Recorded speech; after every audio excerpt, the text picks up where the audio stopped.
Secret confessional. The whispers began as faint, almost imperceptible murmurs, seeping through the cracks of the confessional booth. At first, I thought it was just my imagination, a trick of the old church's acoustics. But as days turned into weeks, the whispers grew louder, more insistent, accompanied by cries for help that sent chills down my spine. Curiosity gnawed at me, refusing to be ignored. One late evening, when the church was empty and cloaked in shadows, I decided to investigate. The booth had been sealed for decades, but with a crowbar and a lot of determination, I pried it open. The door creaked on rusted hinges, revealing an interior covered in dust and cobwebs. The air inside was heavy, almost suffocating.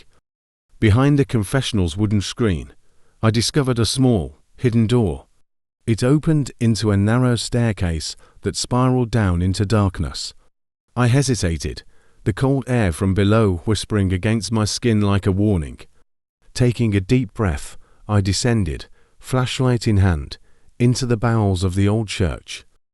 The staircase led to a series of underground catacombs, their walls lined with stone alcoves containing skeletal remains.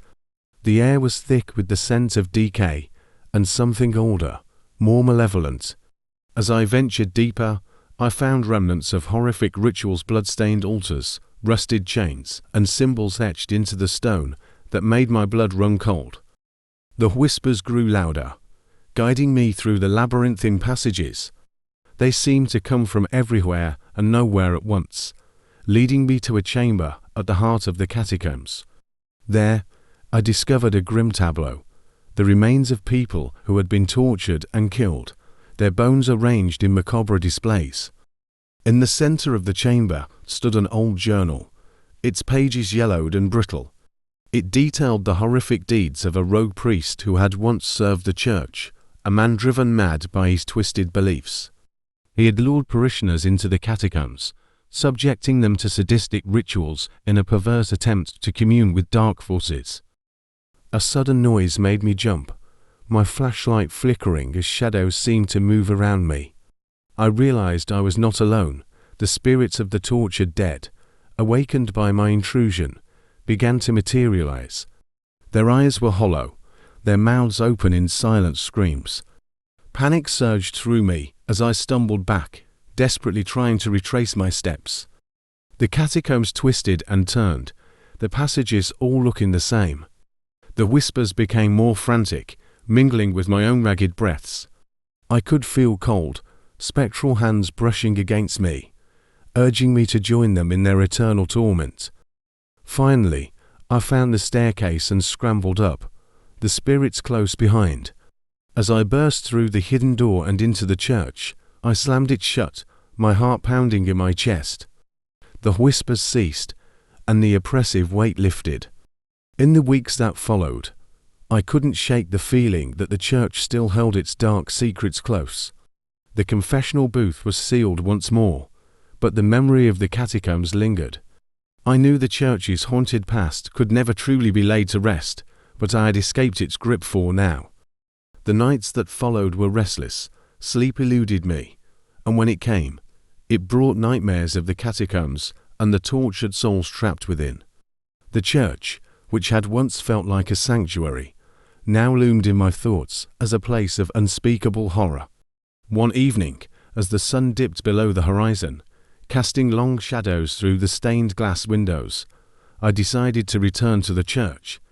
I needed answers, closure, something to ease the torment that gripped my mind.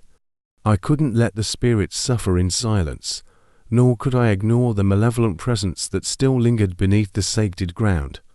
Armed with the old journal and a newfound resolve, I made my way back to the confessional booth. This time, I brought candles, holy water, and a rosary. The heavy wooden door creaked open once more, and I descended into the darkness of the catacombs. The air felt colder, the atmosphere heavier with each step I took. The whispers returned, softer this time, almost pleading. I reached the central chamber, the journal clutched tightly in my hand. The ghostly figures began to materialize around me, their hollow eyes fixed on my every move.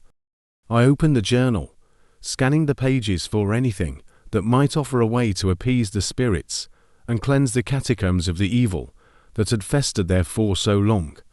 The final entry caught my eye, written in a hurried, desperate scrawl.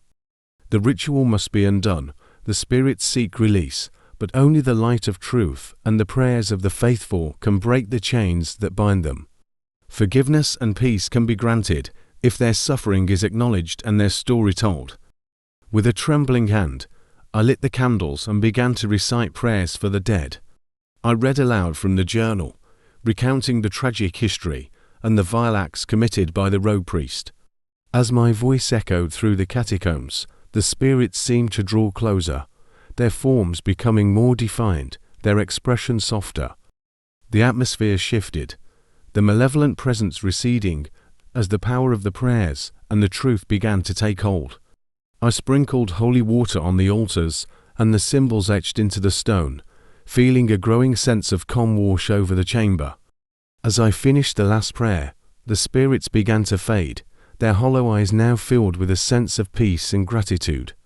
The whispers ceased, replaced by a profound silence that felt almost sacred. I knew then that the curse had been lifted, the spirits finally free to rest. I made my way back up the staircase, feeling lighter than I had in weeks.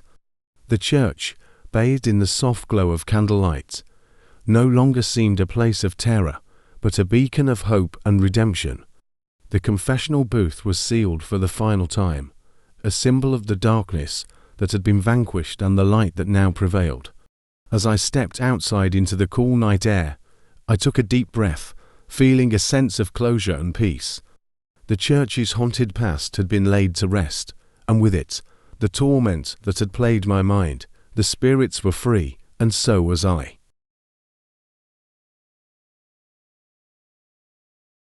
I always thought my position as the choir director at St. Mary's Church would be a peaceful one.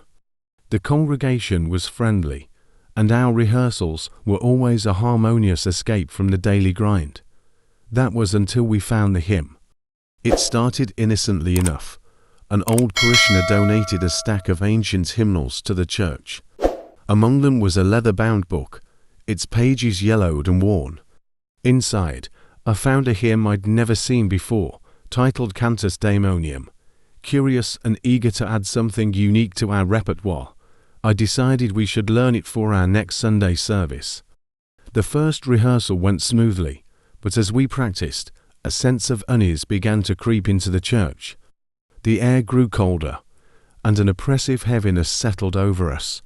I brushed it off as nerves and pushed the choir to perfect the hymn. As the week progressed, the choir members started acting strangely. Emily, our soprano, snapped at John, the tenor, over a minor mistake.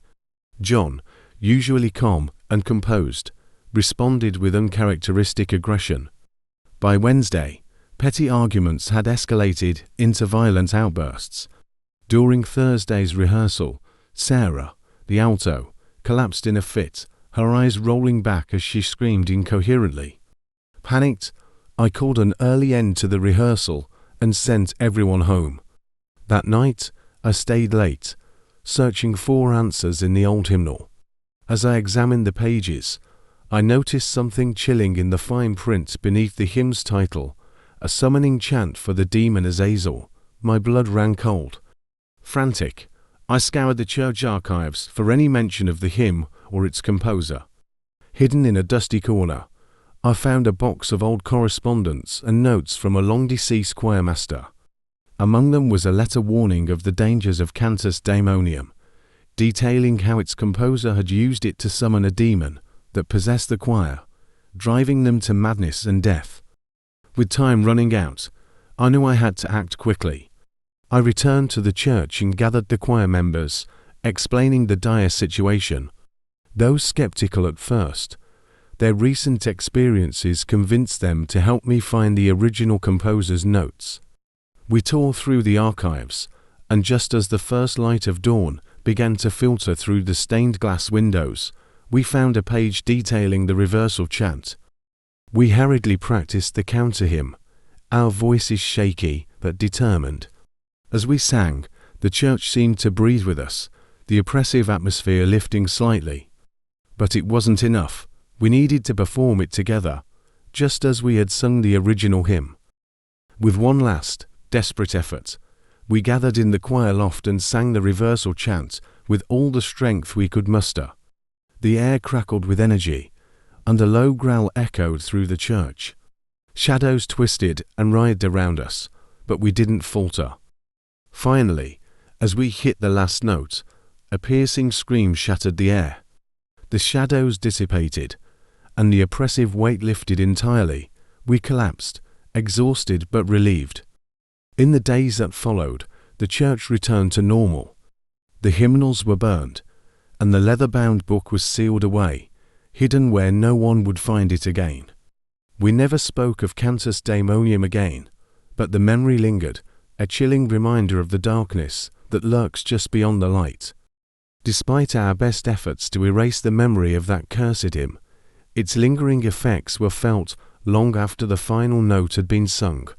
Every creak of the floorboards, every whisper of the wind through the stained glass windows seemed to echo with a sinister undertone.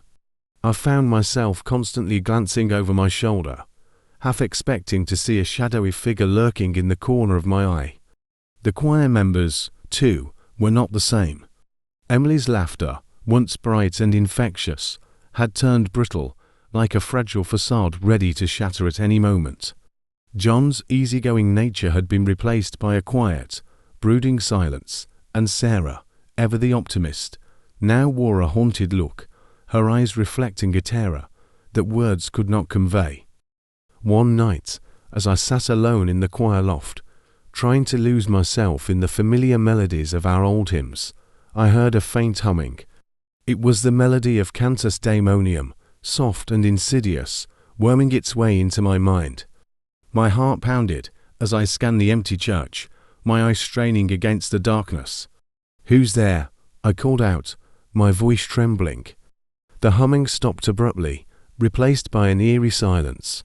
I could feel the weight of unseen eyes upon me, watching, waiting. The air grew cold, and my breath fogged in front of me. I knew then that the demon, Azazel, was not banished. It lingered, bound to the hymn and to us. Desperate for answers, I delved deeper into the church's archives, searching for any scrap of information that could help us. Among the dusty records and forgotten letters, I discovered an old diary belonging to the composer of Cantus Daemonium. It was filled with ramblings and sketches of twisted, nightmarish figures, but one passage stood out. "The demon's grip can only be broken by the light of the purest faith. A hymn sung with unwavering belief, only then will its darkness be dispelled." Determined, I gathered the choir once more. Though fear and doubt clouded their eyes, they trusted me, and we decided to sing a hymn we all knew by heart, one of hope and light, one that had brought comfort to so many before. As we sang, I focused on the meaning behind the words, pouring every ounce of faith and conviction I had into the melody. The church seemed to brighten, the oppressive atmosphere lifting with each note. The shadows receded, and the air grew warm. But as we reached the final verse, a figure materialized at the back of the church. It was the bride from the old legend, her eyes hollow, and her expression twisted with sorrow. She floated toward us, her presence sending a chill through the air. "Help me," she whispered, her voice echoing with centuries of anguish. "I was wronged, and I seek peace." Realizing that she was not the source of the darkness, but another victim of it, I nodded. We adjusted our hymn, singing now for her release from the torment that bound her to this place.